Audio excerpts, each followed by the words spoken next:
PM Narendra Modi की leadership में पूर्ण बहुमत के साथ केंद्र की सत्ता में 2 बार सरकार बनाने वाली भारतीय जनता पार्टी भारत ही नहीं बल्कि दुनिया भर में सबसे अहम अंतर्राष्ट्रीय पॉलिटिकल पार्टी बन गई है।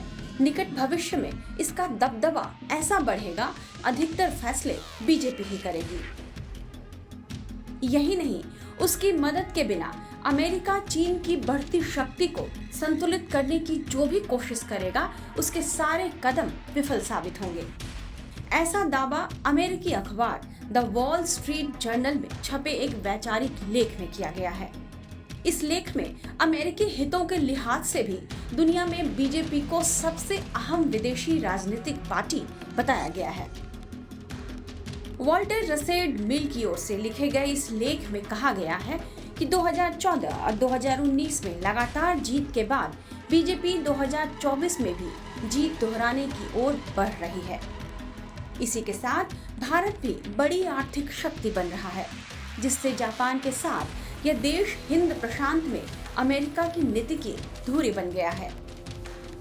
लेख में यह कहा गया है कि शायद इस पार्टी के बारे में दुनिया में सबसे कम जाना गया है, क्योंकि अधिकांश गैर भारतीयों के लिए इसका राजनीतिक और सांस्कृतिक इतिहास अपरिचित रहा है।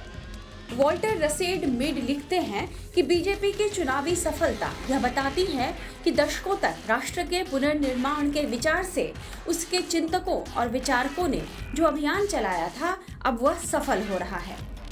उन्होंने ये भी लिखा है कि मुस्लिम ब्रदरहुड की तरह बीजेपी पश्चिमी उदारवाद के कई विचारों और प्राथमिकताओं को खारिज करती है, जबकि आधुनिकता के दूसरे अहम पैमानों को अपनाती है। लेख में कहा गया है कि चीनी कम्युनिस्ट पार्टी की तरह बीजेपी 1 अरब से अधिक आबादी वाले देश को वैश्विक महाशक्ति बनाने की उम्मीद करती है। इजराइल की लिकुड पार्टी की तरह बीजेपी खुले बाजार का समर्थन करती है, लेकिन लोकप्रिय और पारंपरिक मूल्यों के साथ।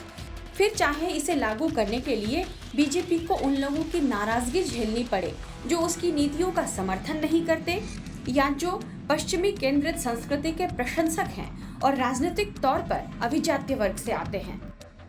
मीट ने अपने लेख में हाल ही में नॉर्थ ईस्ट के चुनाव का भी जिक्र किया है।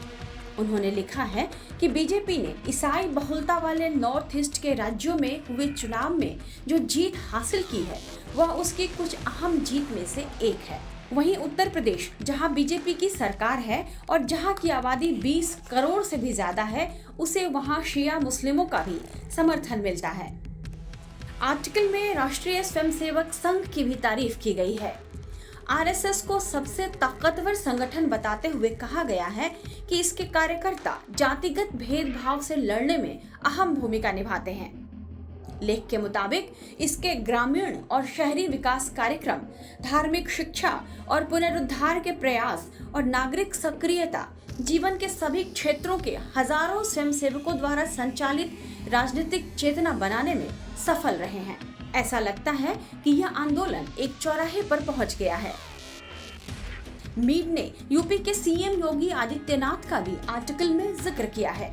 उन्होंने लिखा, मैं उत्तर प्रदेश के मुख्यमंत्री योगी आदित्यनाथ से भी मिला हूं, जो इस रूप में सेवा करने वाले एक हिंदू भिक्षु हैं, जिन्हें आंदोलन में सबसे कट्टरपंथी आवाज माना जाता है और 72 वर्षीय प्रधानमंत्री मोदी के उत्तराधिकारी के रूप में भी उन्हें देखा जाता है।